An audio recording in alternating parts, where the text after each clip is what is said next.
In the first segment of this video, Tori Mars Lindemann explains current genome technology. In the second segment of this video, Austin Steinbarth talks about time and space. In the third segment of this video, Austin Steinbarth explains QAnon and how quantum computing is related to time travel.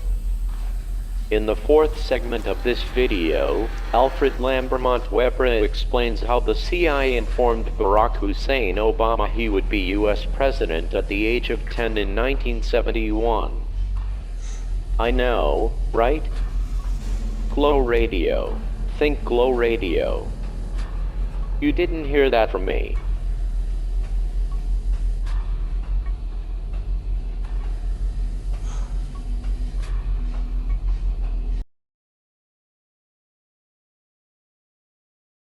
It's all because they want your DNA.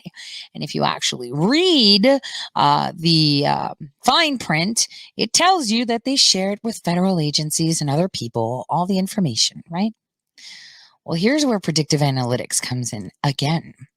And this is where it gets a little bit, this is why it's very important to make sure we have the right person in office when this technology comes to the forefront, only because it's quite an incredible technology. So here is something from 2017 that's going to blow your mind. Ready? Our goal is to combine all these findings, and these were unexpected findings. We thought we were just going to have a healthy cohort because everybody that comes to the health nucleus is self-defined healthy. But it turns out the definition of health is pretty limited. It means you don't have any symptoms and you look okay and you feel okay. So we can actually tell you whether you're healthy. Turns out you can't tell us you're healthy. And we're finding things overall in about 40% of the healthy clients that come to see us are presumed healthy clients. And we're trying to combine all the symptomology, all of the things we can measure with the genome, with machine learning. And we've been making more and more discoveries as the data set grows, developing biomarkers. For example, we've discovered a gene duplication in people with greatly distended aortas that seems to be definitely familial. An example of machine learning, and one of the early machine learning projects we did was to see if we could predict people's faces just from their genetic code, and also to see if we could predict their voices. So we took 3D photos of 1,000 people. We recorded their voice, both reading something and free speaking, sequenced their genomes, amongst other things. The voice was very interesting. We're not yet able to predict that straight from the genetic code, but it's getting closer. But just from a digital voice recording, the machine learning can tell the age, the sex, and the height of the person making the recording. Means that if this was put in use, Donald Trump could have never pretended to be his own press secretary before. So I want you to understand what he's saying. So he's telling you that they have the technology to do this, but he's also telling you, if I have your DNA, just your DNA, like, you know, that I collect somewhere from a cup you throw away, or I don't know, maybe a vagina test, I can use that and pretty much get a picture of what you look like. Take a listen. This is very real. But we think because perfect pitch is genetic, that we will get to the point of being able to predict voices accurately from the genome. Faces were a little bit better. We recently published a paper on this. In the report that we give to people on their genomes, it starts with their predicted height, predicted weight, predicted BMI, eye color, hair color, and skin tone, and their face. So the 3D photos are not Okay, I want you to see. So the picture that you see there that says subject is the computer image that was created just from their DNA. And then on the other side, they're going to show you the actual image of the person who had provided their DNA. I want you to pay attention to this very carefully. Very attractive photos. They bring out all the flaws in people's face. We smooth them a little bit. It helps with the algorithm. Even though we predict eye color and eye shape right now, we don't include that in the predictions. But this is the prediction just from this woman's genetic code from the machine learning algorithm. Now, keep in mind, this is just the face mask. If you look at somebody next to you, you don't see just their face mask. You see whether they have hair or not, the color of their hair, their eye color, shape of their head, etc. We're adding the shape of the skull from MRI images, and I think that will help. People actually have ears, so we're going to be adding ears again from MRI. Here's another example of a young male, and here's the computer prediction just from his genome. A lot of this is based on ethnicity, so when there's mixed ethnicity, it actually makes it a lot easier. So here's the prediction from this young African American. It's getting better. 1,000 is a very small data set for machine learning. And so we're adding to it over time. People can accurately usually identify themselves. The predictions come out to your age just post-puberty. So they won't look like what you do now. Other people can identify roughly 1 out of 10. When we get to 100, they start to look a lot more similar, particularly if they're all Caucasians. So the data set was very mixed, and so we're improving on this all the time, but it proves that we can generate a photo. We can identify individuals, a combination from their HLA antigens and all the other predictive factors plus the face.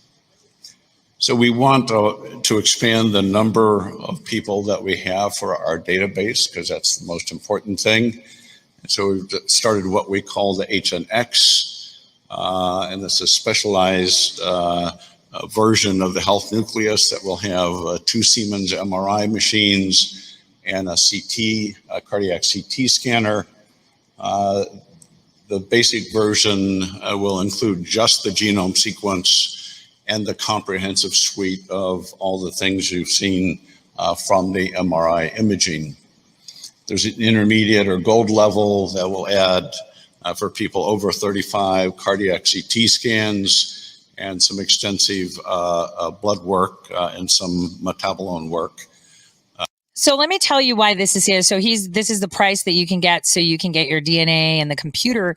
Basically what you do is you go there, you pay for this, you give your DNA, and then the computer will say, this is how you look based on your DNA and how you are now. Based on your DNA without these factors, this is how you should look. And this is what you can get sick of. This is for people to be able to see things. Now, I want to take you back in time to where there was communism in the USSR. So they actually were pretty happy at the beginning. And the reason that they were happy was because they all had jobs. From a very young age, the government would pick what area of study you would go in. So they would usually find children and see which ones looked like they had the body shape. And they knew this from science because our technology is a lot more ahead than what is allowed in the public eye. So this is why they had the best ballerinas, the best runners, the best pole vaulters, the best everything, because they would use your genetics to put you in the right job you should have and compete and do. So if you came from a lineage of this, based on your DNA. And you're going to be like, wait a minute, Tori, we're talking like, mid last century. Yeah, this technology existed. You just didn't know about it. Here is where now it's coming to the public. These are tools that communist governments use. This is why in China, certain people advance faster and do things. This is why they have their best athletes, their best computer people, the best this, because they target them from a young age. If you have long fingers, they will recruit you to be a pianist. If I'm just saying, very layman here. This is how they identify. Now a computer does it for them. It will also say how you may die and how they need to insure you. Insurance companies can take this and decide what insurance you can get. Now, this is, if it's in the wrong hands, it can get to that point. This is where, all of this comes in. This is where the control comes in. And I am making you aware because this will be coming up soon. I mean, we see that, Elon, who I write a letter to every year asking for a Tesla, still hasn't responded, of course. I mean, it would be just a write-off for him, right? He's competing now to print out these things in predictive analytics. Think about it. There are benefits on the fact that, hey, you have a device at home, you pop your finger in, it takes your blood, analyzes it, sends it off. And then the doctor's like, all right, print this medicine, sends you the file, you click, and then the chemicals, just put them together. Or you have to buy some chemicals, or they send you some chemicals if you don't have them. And in this little thing, you just get the medicine you need. Boom, done. In like seconds, you're done. And this is to increase, I would say, the quality of life for the longevity that you're allowed to have based on your software. Now that's kind of crazy, right? But think, for people that like power, how much control that gives them into how they advance and how they work and how they do and how they place people in different jobs and how they do things. I mean, this is early level quantum computing. Okay. Algorithms still on basic, but this is early level quantum computing because I've said it before. Your mind is clearly biological software. Now, no one's figured out how to hijack it, hence why they are trying to merge it with what they do understand, which is tangible, inert technology. So now we're going to go over to the next video that I would like to show you from 2018, talking about kind of the same stuff again. And that's where I would like to leave you with that today as food for thought on a Sunday. And this one is called Redesigning Longevity.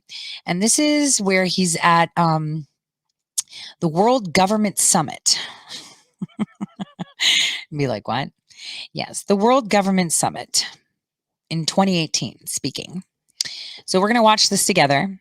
It's a good 15 minutes.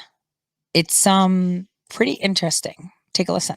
And studying the structure of DNA and how to interpret it for a long time. And we're trying to extend that now into understanding how to extend healthy human life. So when we first started reading the genetic code, we call it digitizing life. It's converting the 4-letter code into ones and zeros in the computer. We did this first in 1995 with the very first genome. And there are fundamental questions of, does DNA contain all the necessary information for life?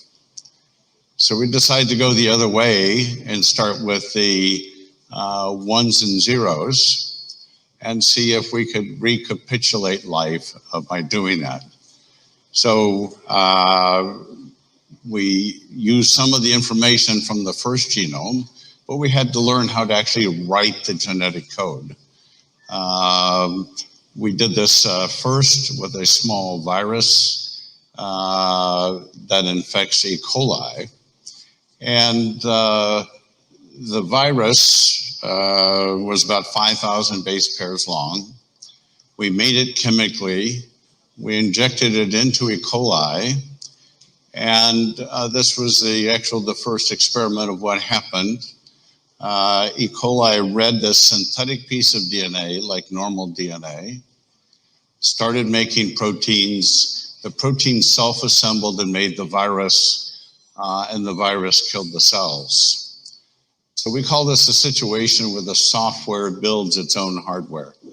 We wrote a piece of chemical code, put it in a bacteria, and it made a virus. So our goal wasn't to make a virus, it was to make an entire cell, one base pair at a time. This took much longer than we thought it would, but over that time, we developed a wide range of technologies that enabled us to actually write the genetic code very effectively. So the chemistry was one side, the biology was another. And we had to develop a way to boot up now this total synthetic chromosome that we had made. And fundamentally, we have a cell where we inject the DNA into the cell. And so this cell now has two sets of genetic instructions. As soon as the new DNA started being read, it made enzymes that chewed up the original DNA in the cell, giving us an entire new cell. So we ended up with these cells that not a single previous molecule in the cells had existed. They all originated from the piece of synthetic DNA. Now, this was sort of the control experiment in 2010. We spent the next 5 years designing a new cell in the computer, made the DNA, and booted it up. The biggest surprise is about a third of the genes were unknown to science, showing that we're very early still in our understanding of genomes. But one thing it did show us is that DNA sequence was interconvertible with the digital world. So we could take a piece of DNA, sequence it, digitize it, and then we could take that digital information and convert it back to DNA. So we made a machine that actually does this. It's called a biological teleporter, or a digital biological converter. And we can actually send the information through the internet. We can send it through radio waves to Mars, etc. And we tested this early on with the flu outbreak. So we have an epidemic going on right now with flu because the vaccine that was given doesn't match the flu strain that's actually infecting people, because they make these decisions almost a year in advance. We sequenced a strain breakout, H11N9, in China. The Chinese group sequenced, posted to the internet. We made that sequence in a week and got it into a lab in Novartis to scale up very quickly, making a new vaccine against that viral strain. So instead of taking years to do this, the US government, in fact, decided to use this for emergency flu outbreaks and stockpiled a large amount of the virus. But nothing's really happening with changing how we approach flu vaccines. So instead of having one center to do this, Dubai, for example, had its own center, we can send the information for a new vaccine around the world in a fraction of a second. It could be made locally and distributed. So today, I decided to get real weird with you guys. We are going to be talking about some spooky new Space Force stuff. Specifically, some fun little future weapons, commonly referred to as UFOs. Am I really going there? Yep, I'm going there. Now, many of you have already seen the official teasers in the press. For those of you that haven't, I'll give you a bunch of examples in the comments section below, just so you can be on board. If you don't know what I'm talking about, please pause this video and check those out first, so that the rest of this makes sense to you. But long story short, the US Navy released footage last year of a real paranormal encounter some fighter pilots had with a real UFO. It made headlines in almost every major news outlet worldwide, from BBC to CNN. But most people never even heard about it, because our news was too busy telling us about how Orange Man bad to focus on hard evidence of UFOs for longer than a day. Amazing how the US Navy can literally release footage and official statements about these things, yet no one in our kangaroo media cares for more than a day. They can even establish official military guidelines and hold official briefings in Congress, but no matter what happens, 24 hours later, our kangaroo media will go straight back to talking about how Orange Man bad. The people who bring us our news are oftentimes the most vapid, shallow, and chronically uncurious people on this earth, which is a big part of the reason that we're doing the QAnon op this way in the first place. See who is shallow and will ignore real information if it's not served up to them the way they're used to receiving it, or from the people they are used to receiving it from. And who will follow the facts no matter who they come from or what kind of crazy place they lead. Think of it as something like a massive dose of intellectual humility for a global population desperately in need. With that in mind, let's dive in. The first thing you need to know is that time is not linear or constant like many of us were raised to believe that it is. Time is actually a dynamic force controlled by gravity, meaning that on planets bigger than ours, time moves slower because the planet has more mass and therefore more gravity, and therefore that gravity grabs time firmer and slows it down more. So they experience time at a slower rate. Like if we went to a planet twice as big as the Earth, the time there would move half as fast, meaning that one day there would equal 2 days here on Earth. Like in that movie Interstellar with Brad Pitt, where he goes to that giant ocean world for like a day and he comes back and it's like 30 years later. Spooky concept, right? And time isn't just different between us and other planets. It's even slightly different between different places here on Earth. Did you know that if you were to stand at the top of the Empire State Building, that you would be experiencing time slightly faster than if you were to stand in the lobby instead? That's because, closer to the Earth's surface, Earth's gravity is slightly stronger, grabbing the time slightly tighter and causing it to move slightly slower. The technical term for this is time dilation. Time dilation, or the difference between the rate at which objects at sea level are experiencing time and objects at other various high altitudes are experiencing time, is a real-world factor that has been accounted for by rocket scientists and satellite engineers since the 50s. GPS navigation would not work properly without accounting for time dilation. So how is that relevant to UFOs? Well, I'll tell you how. It's because those UFOs are not in fact UFOs at all. They are time machines, and they aren't made by aliens. They're made by humans in the future, the very near future. That's why the military has been ordered to ignore them since the 50s, because they didn't want to cause an adverse butterfly effect. Now, I won't get into exactly what a butterfly effect is right now because it's kind of a complicated thing to explain. But luckily, there's a movie called The Butterfly Effect starring Ashton Kutcher that can give you kind of an idea of what I mean. The way you could tell they're time machines, without just taking my word for it, is with physics equations. If we look at the empirical data provided by the Navy about the UFOs' aerial maneuvers, we could use physics equations to easily deduce that they would not be possible without a time machine. The reason is G-forces. G-forces are the extra pull of gravity you experience during a rapid acceleration or in a high-speed aerial maneuver. Fighter pilots and astronauts are generally trained to withstand up to 9 Gs, or 9 times the normal pull of gravity. But that is about the maximum a human body can safely endure. Anything much more than that would cause their body to be crushed and eventually kill them. Which is why we can be so certain that that UFO in those videos is actually a time machine. Because no living or artificial thing could survive the aerial maneuvers that UFO was performing without being crushed by the G-forces that it would create, unless they were warping time. I won't bore you with the gigantic math equation, but suffice it to say that even if your body was made out of solid titanium, the G-force exerted by going from a dead stop here to a dead stop 60 miles away in just a matter of seconds would smash you flat as a pancake and the vehicle you were riding in.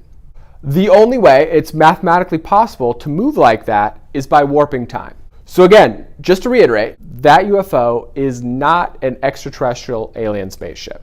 It's actually a human future weapon. So what's the difference between a QAnon and a regular Anon? Big question that I get, commonly misunderstood. I'll give you a hint. It's a nerdy computer metaphor, of course. The difference between a QAnon and an Anon is the same difference between a bit and a qubit. It's kind of a fun little play on words there. So computer bits are linear things, right? So they're either a 0 or a 1. They can't be both. And when you write the computer code, it compiles linearly. So it means that the computer reads what you're writing left to right and top to bottom, right? Normal, like how a person would read it. That's how computers now work. A qubit is a non-linear thing, meaning it can be a 0 or a 1 or anywhere in between at the same time. Now, there's a lot of common misconceptions out there about what that actually means. I hear a lot of journalists talking about this a lot and really just regurgitating a lot of vocabulary words. And the more they regurgitate those vocabulary words, the more I see that they really have no practical understanding of what those vocabulary words really even mean. So I'm going to explain it to you real quick. So the fundamental thing you need to understand is how something could be a 0 and a 1 or anything in between at the same time. And this is almost never covered. I don't think I've ever even seen it out there. So it goes a little something like this. How is something a 0 and a 1 at the same time? And the answer is like that. Don't get mad at me, Q-Horde. That's not an Illuminati symbol. I'm just teasing them with the space-time jumping. Now, most of you are probably thinking, come on, weird computer guy. Are you really trying to tell me that a quantum computer is a time-warping computer? Surely I would have heard that by now. And the answer is absolutely. That is exactly what I'm trying to tell you. Check this out. Here's what it looks like. This is what a quantum computer looks like. Pretty weird, right? It runs on lasers and graphene instead of electricity and silicon. A huge paradigm shift in computing. Some people call it an alien computer because it only works in conditions resembling outer space, meaning freezing and airless.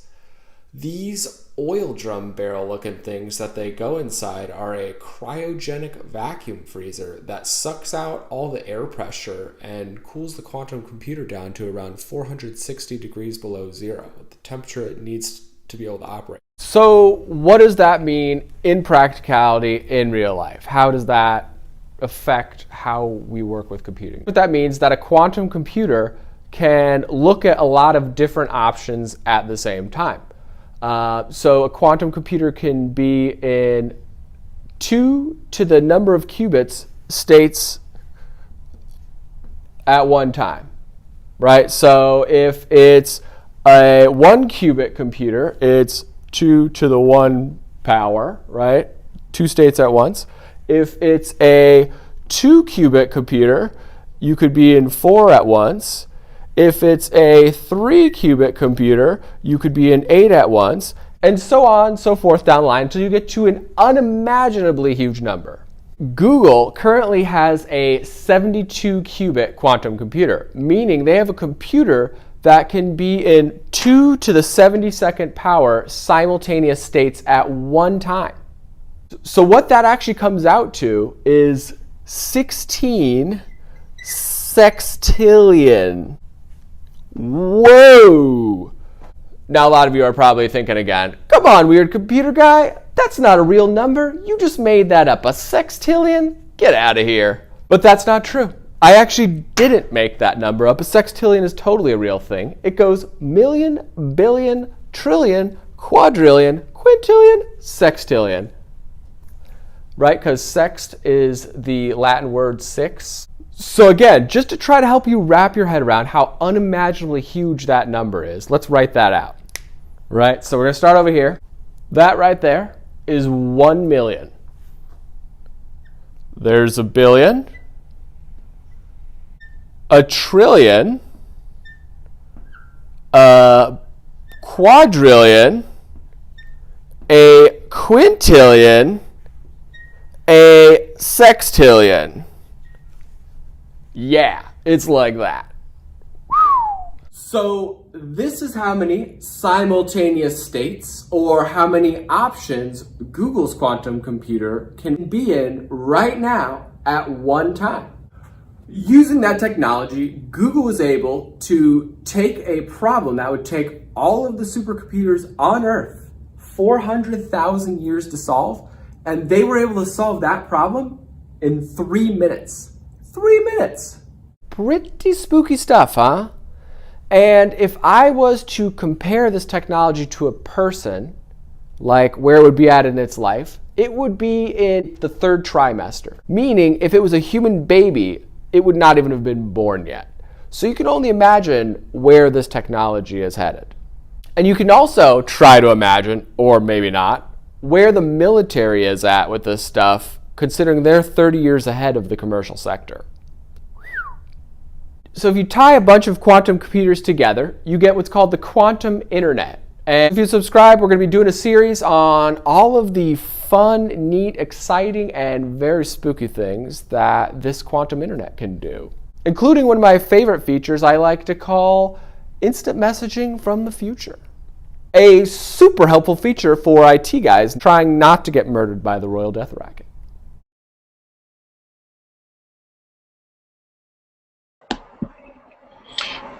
Hello. This is the news live for November 9th, 2012 with Alfred Lambermont Weber. The news live with Alfred Lambermont Weber is streamed live every Friday at 6 p.m. Pacific, 7 p.m. Mountain, 8 p.m. Central, 9 p.m. Eastern, and 1 a.m. GMT on Exopolitics TV. That's at youtube.com/Exopolitics TV. Each live broadcast is immediately accessible immediately afterwards on archive at Exopolitics TV. The news live reports the news that the mainstream news is designed to hide. Let me repeat that.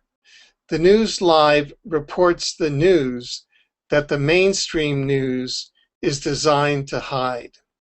So what's the headline for this week's The News Live for November 9th, 2012? It is Obama, the 2012 time travel captured U.S. presidency. Let's look at what passes for the U.S. presidential election. First of all, we had just some of the statistics, a 57.5 to 67% participation rate. Barack Obama won 303 electoral votes to Romney 206 electoral votes. As of today, Friday 9th, Florida had not yet been determined. In Florida, Obama, as of today's report, was ahead with a total of 4.169 million votes, as opposed to Romney with 4.117 million votes. In the popular vote, Obama won 50.5% of the popular vote, as opposed to Romney, who won 48.0% of the popular vote. This is not counting Florida, the final results in Florida. In other words, Obama won 61,212,552 votes versus Romney 58,200,706 votes. The total cost of this election was in excess of $6 billion. The duration was for 23 months, almost 2 years, starting in January 2011. By contrast, parliamentary democracies, most of the Western European democracies here in Canada and Australia, I know that here in Canada, by law, there's a 1 month limit to the national campaign, 1 month. the election writ drops, and there's 30 days, 1 month of campaigning, and then the voters go to vote. What the 2012 election has become, and this is the news that the mainstream news is designed to hide. What it has become is more than bread and circuses. It has become a false flag operation, the US election itself, and the 2-year campaign that goes before it to divide the electorate into different memes and to put them into a sort of a false competition for no reason, because the winner is known beforehand. The winner of the 2012 election was known in 1971 to the US Central Intelligence Agency time travel apparatus. And so it's a false flag operation on the US and the world population by the CIA time travel apparatus. And we know that the CIA time travel apparatus is essentially the muscle for the planetary control elite at the level of the Rockefellers in North America and the British Crown, Elizabeth Windsor, and the City of London bloodline bankers led by the Rothschilds. So that's about how the planet is controlled. Let's look at how the CIA time travel apparatus specifically operated in the case of US President Barack Obama, so that both the 2008 and the 2012 US presidency became a time travel captured US presidency, requiring a little tilting here and there by Hurricane Isaac, moving the Hurricane Isaac into the GOP convention in Tampa to knock out the first day of their convention and to slow the initial momentum. And then finally, Hurricane Sandy, which was environmental war, to really give the commander-in-chief role to Obama in the final week of the prior to the election, and to tilt the election toward Obama. And most observers believe that that's what tilted the election. In fact, the Republicans leading analysts believe that, although they don't know that Hurricane Sandy was HAARP-triggered environmental war. Even John McCain, who was a GOP contender in 2008, called Hurricane Sandy, quote, an act of God on national television. So most of the mainstream politicians in the US are completely in the dark, and it's like rats running in a cage. Okay, let's look at time travel pre-identification and the secret training of US presidents. In the summer of 1980, there was held a CIA jump room training class at the College of the Siskiyous near Weed, California. There, Barry Soetoro, that's Barack Obama's legal name, Andrew D. Basiago, William B. Stillings, and Bernard Mendez, who are 3 whistleblowers who, unlike Barack Obama, who's chosen to stick with his security agreements about being in the CIA's 1980s jump room program and has not gone public on this, but rather at substantial threats to their lives and livelihood in the public interest. Whistleblowers Andrew D. Basiago, William B. Stillings, and Bernard Mendez have chosen to go public, and that's why we know about this, but they all corroborate each other's story independently. They were at this training class along with Barack Obama's mother, Stanley Ann Dunham, and Andrew D. Basiago's father, Raymond F. Basiago, and William B. Stillings' father, Thomas J. Stillings, along with a number of other people, including Regina Dugan, who was Barack Obama's first director of DARPA. Now she's with Google. During this class, Stanley Ann Dunham identified herself to Andrew Basiago as Barack Obama's mother, and she stated a number of times quite proudly that her son, Barack Obama, Barry Soetoro, would be the first African-American president of the U.S. And he's been positively identified.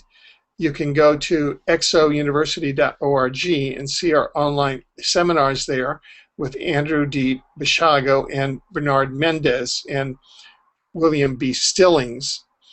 All of them have positively identified him as Barack Obama, that participant. So Stanley Ann Dunham, Barack Obama's mother, identified Barack Obama at this 1980s class as the first African-American president of the United States. They were about 18 years old at the time.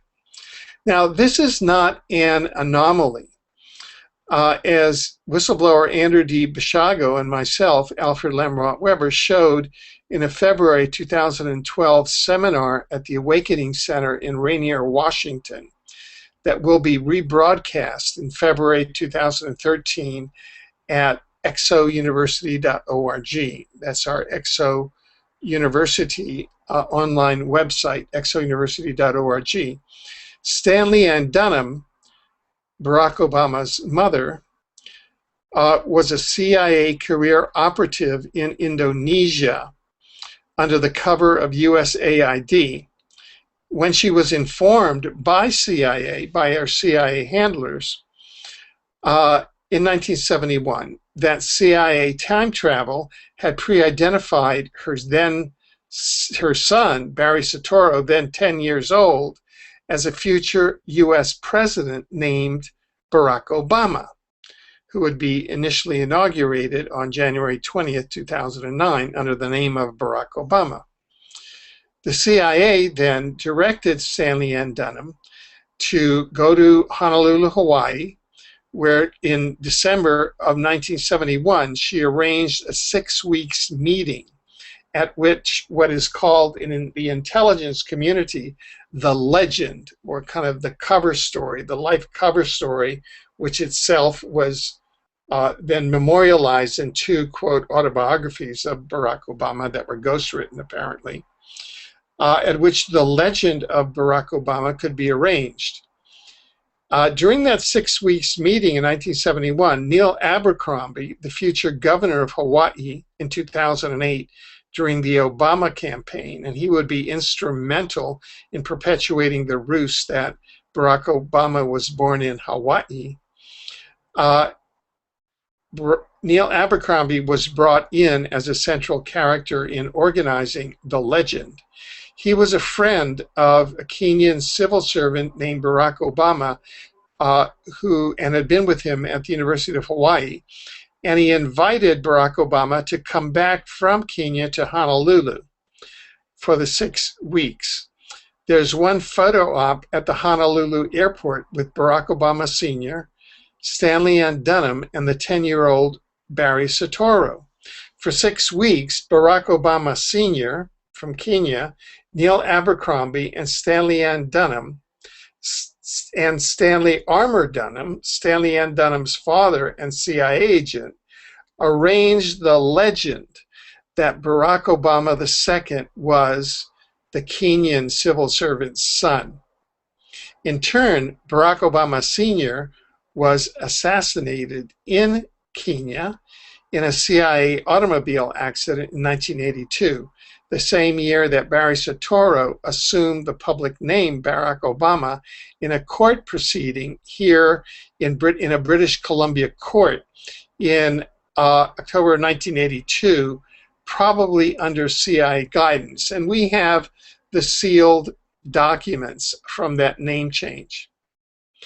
So that what it appears from the evidence is that all U.S. presidents, George W. Bush Sr., from 1971 forward, George W. Bush Sr., George George H.W. Bush Sr., George W. Bush Jr., Bill Clinton, Barack Obama have been pre-identified via secret time travel technology. They have been briefed and groomed by the CIA time travel apparatus.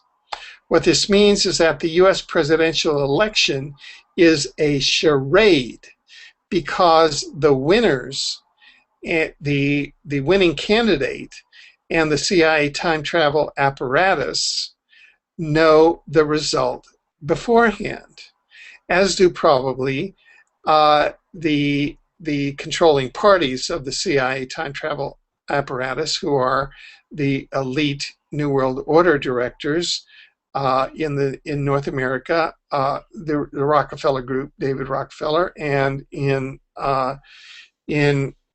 Europe, the British Crown, Elizabeth Windsor, and the City of London bloodline banker Rothschilds. This is how one of the technologies, along with HARP, by which they control public affairs.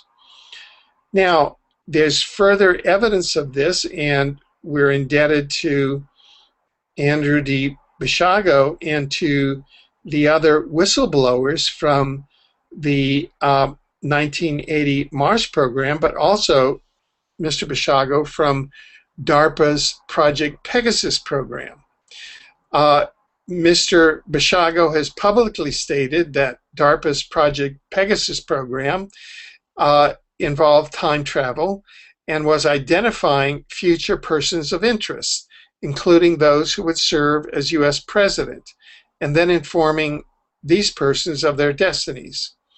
In the early 1970s, in the company of his late father, Raymond F. Bishago, an engineer for the Ralph M. Parsons Company who worked on classified aerospace projects, he was present at a lunch, that is, Andy Bishago, in Albuquerque, New Mexico, at which then future US presidents George H.W. Bush and George W. Bush were guests, shortly after they were informed that both would one day serve as president. In fact, Andy says in an anecdote that George W. Bush, George Bush Jr., who then was about, 18, was running around the restaurant saying, "My daddy and I are going to be president. My daddy and I are going to be president," in, his usual fashion, is what his nickname was around the Bush Sr. White House, the Village Idiot.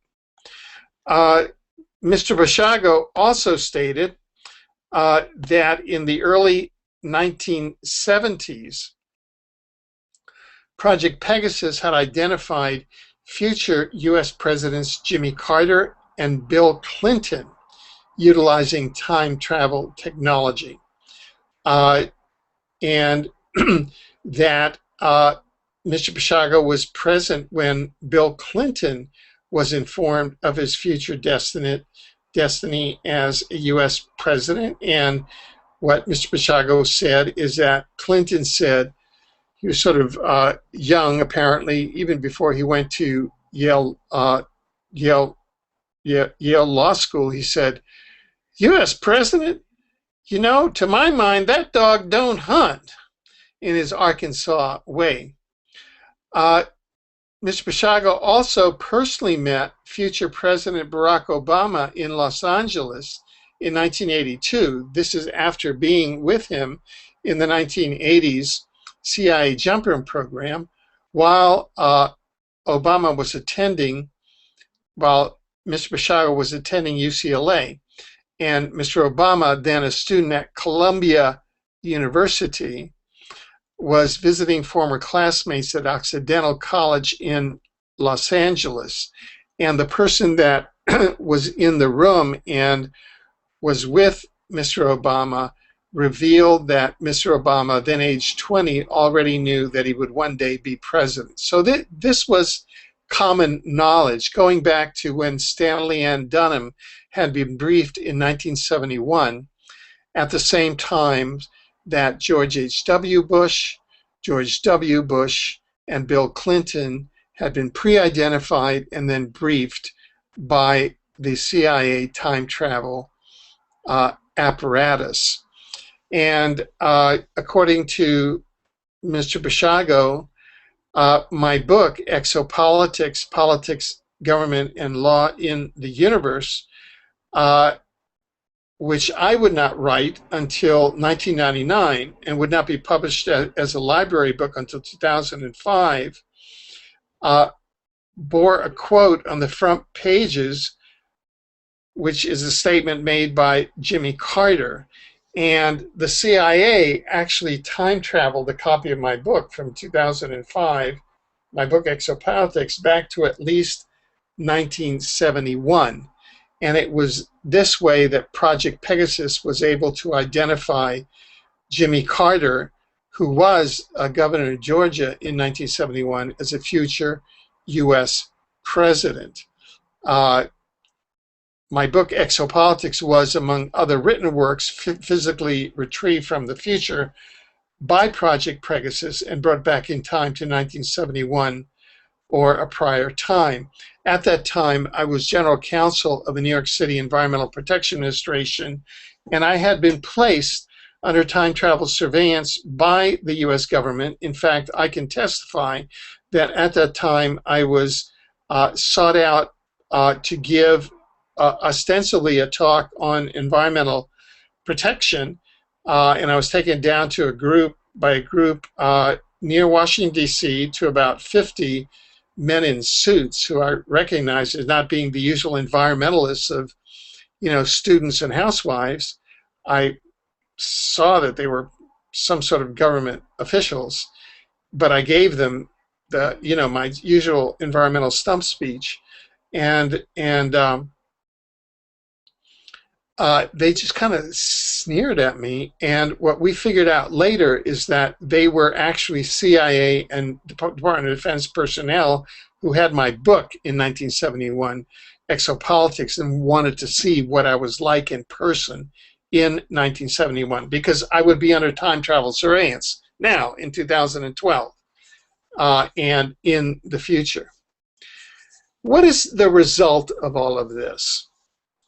The result of all of this is that the U.S. presidential campaign, the entire infrastructure, the entire 2 years, the pre-campaign that starts about 2 years before the election, all of the primaries, the presidential election, is actually a $6 billion charade. It enmeshes the entire U.S. and world public in a false flag operation and divides the public into these false camps, because it's not a real, it's really a mockumentary. It's a mock election. It's not a real event. The outcome is known. The winners know the outcome to begin with. And the U.S. public and the world public are deceived because the CIA time travel apparatus and Barack Obama, the winning party, knows the outcome. They knew the outcome since at least 1971. The CIA and the elite, because the CIA is the elite's muscle, has captured the U.S. presidency using time travel technology, and through that has captured the U.S. democracy and is attempting to control or tilt the world as a pseudo-democracy through a president that has been pseudo-elected and can stage act very well that he has been elected. Barack Obama is the consummate actor. He is the consummate personification of what in the 1970s, when I was a futurist at Stanford Research Institute, we called friendly fascism. So what are the solutions? What are the solutions for the future?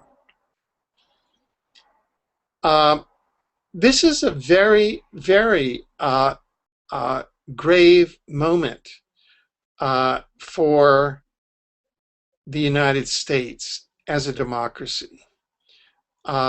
It's at the constitutional level. Its constitution has been severely compromised, if not shredded, because the executive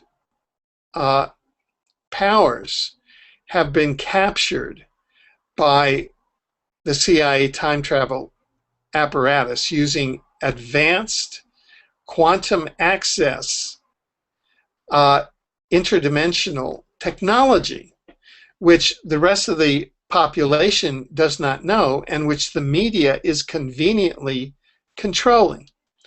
We attempted to make this public in a major newspaper article in November 2011 that had independent witnesses, Mr. Bishago and Mr. Stillings, which we made public, and the result was that my contract franchise with that newspaper, Examiner.com, was illegally broken. And then in January of 2012, the official spokesperson for the U.S. National Security Council, Tommy Vietor, and the U.S. National Security Council consists of the U.S. President, Barack Obama, the Vice President, the Secretary of State, the Secretary of Defense, and the U.S. National Security Advisor. So this is the top national security body of the United States. And they came out and denied this story and ridiculed it. Tommy Vietor in a story to Wired, which was a magazine, which was carried by Fox News, which is carried by MSNBC, so it was carried by both of the polarities, Fox News and MSNBC. And incidentally, Tommy Vietor is a top Obama insider who was charged in the 2008 campaign with carrying Obama's fraudulent certificate of live birth. Obama was not born in Hawaii, but it's most plausible that he was born in Washington State of his mother, and is thus a U.S. citizen by birth. But they want to cover this up because of the time travel anomalies where he was pre-identified in 1971 as a future President Barack Obama. So they had to, in the December 1971, create a legend whereby they brought over the Kenyan civil servant Barack Obama, who they later assassinated in a 1982 car accident, CIA car accident. So you see how this is sort of like a spy movie. It's espionage and it's time travel, but all to protect Barack Obama and the captured presidency as a time-controlled asset. Now, they're still at their game. Today is November 9th, 2012.